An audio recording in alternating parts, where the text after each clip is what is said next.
Hi friends, welcome back to Hemalatha Marla vlogs. ఈరోజు నేను సోరకాయ పచ్చిమిర్చి కర్రీ చేస్తున్నాను. దానికోసం మిక్సీ జార్లో జీలకర్ర, అల్లం వెల్లుల్లి, పచ్చిమిర్చి, కొంచెం కొత్తిమీర యాడ్ చేసుకొని పేస్ట్ చేసి పెట్టుకోవాలండి. ముందుగా స్టవ్ వెలిగించుకొని కడాయి పెట్టుకొని అందులో 3 టేబుల్ స్పూన్ ఆయిల్ వేసుకొని ఆవాలు, జీలకర్ర అవి ఫ్రై అయిన తర్వాత శనగపప్పు, కొంచెం మినపప్పు యాడ్ చేసుకుంటున్నాను. బాగుంటుందండి ఇవి వేయడం ద్వారా.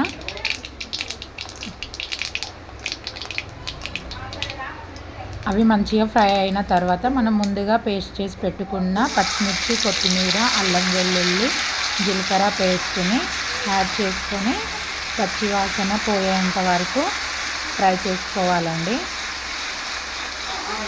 కొంతమంది సోరకాయ వేసిన తర్వాత వేస్తారు ఆ పేస్ట్, అప్పుడు బాగుండదండి, పచ్చివాసన వస్తుంది కర్రీ అంతా. మాకు అలా నచ్చదు.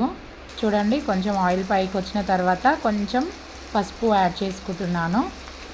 పసుపు యాడ్ చేసిన తర్వాత మధ్య మధ్యలో కలుపుతూ మంచిగా ఫ్రై చేసుకోవాలండి, ఆయిల్ పైకి వచ్చే వరకు. చూడండి, ఫ్రై అవుతుంది. ఆయిల్ మొత్తం పైకి వచ్చిన తర్వాత మంచిగా ఫ్రై అయిన తర్వాత గ్యాస్ సిమ్లో పెట్టుకొని సొరకాయ ముక్కలను యాడ్ చేసుకోవాలి.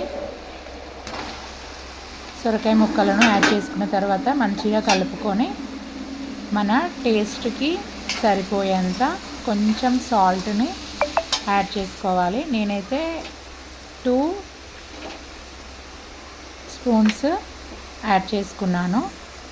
ఐస్ క్రీమ్ స్పూన్ అండి, టీ స్పూన్ కాదు. మంచిగా కలుపుకుంటే ముక్కలకి మంచిగా పడుతుంది. చప్పగా ఉంటుంది. అసలు సాల్ట్ లాస్ట్లో వేసుకున్నాం అనుకో కర్రీ మొత్తం చప్పగా ఉంటుంది. ఆ లోపు మనం ముందుగా తీసిపెట్టిన కొబ్బరి ముక్కలు ఉన్నాయి కదండి, అది పేస్ట్ చేసుకొని పెట్టుకుందామండి. చూడండి, ఇంత మెత్తగా సరిపోతుంది. ఇలా మెత్తగా పట్టుకున్న తర్వాత వాటర్ వేసి కూడా పేస్ట్ చేసుకోవచ్చు, కానీ అవసరం లేదండి, సొరకాయలో ఉంటుంది కదా వాటర్. ఇప్పుడు చూద్దాము సొరకాయ ఎంత మగ్గిందో. చూడండి, లైట్గా మగ్గింది, ఒక 40% కుక్ అయిందండి. ఇలానే మధ్య మధ్యలో కలుపుతూ అడగంటకుండా కలుపుతూ కుక్ చేసుకోవాలి. చూడండి, వాటర్ పైనకి వస్తున్నాయి అంటే సొరకాయ మంచిగా కుక్ అవుతుంది. ఇది లేత సొరకాయ అండి, కొంతమంది ఆనపకాయ అని కూడా అంటారు. మా సైడ్ అయితే సొరకాయ అంటాము. అమ్మ మొన్న ఊరు నుండి తీసుకొచ్చిందండి మా చెట్టు సొరకాయ. చాలా బాగుంటుంది కర్రీ. చూడండి, వాటర్ ఆయిల్ పైనకి వచ్చేసింది, మగ్గింది, 75% కుక్ అయిందండి. మధ్య మధ్యలో కలుపుతూ ఇలానే ఫ్రై చేసుకోవాలి.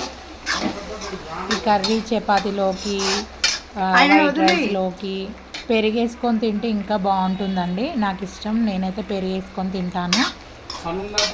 చూడండి, ఒక 80% కుక్ అయింది. ఇలానే మధ్య మధ్యలో కలుపుతూ ఫ్రై చేసుకోవాలి. గ్యాస్ మీడియం టు సిమ్లో పెట్టాలండి. ముందుగా పేస్ట్ చేసి పెట్టుకున్న కొబ్బరి యాడ్ చేసుకొని కలుపుకోవాలి. మనం ఎంత పేస్ట్ చేసుకున్నామో అదంతా యాడ్ చేయొద్దండి. ఈ కర్రీకి ఎంత సరిపోతుందో అంతే వేసుకోవాలి. మంచిగా కలుపుకొని ఒక 2-3 మినిట్స్ అలా మగ్గనివ్వాలి. అప్పుడు ముక్కలకి కొబ్బరి మంచిగా పడుతుంది, టేస్ట్ బాగుంటుందండి. కొబ్బరి ఎక్కువ వేసుకోవద్దండి, కర్రీ మొత్తం తీయగా అవుతుంది. ఎందుకంటే ఆల్రెడీ సొరకాయ కొంచెం తీయగా ఉంటుంది కాబట్టి కొబ్బరి పేస్ట్ తక్కువగానే వేసుకోవాలి. చూడండి, ఎంత మంచిగా మగ్గిపోయిందో. నాకు ఇది ఒక 10-12 మినిట్స్ టైం పట్టిందండి, అంతే. చాలా బాగా కుక్ అయింది. నాకు చాలా ఇష్టం. మా హస్బెండ్కి అయితే చపాతీలో ఈ కర్రీ చాలా బాగా తింటాడండి. చూడండి, ఎంత బాగా కుక్ అయిందో.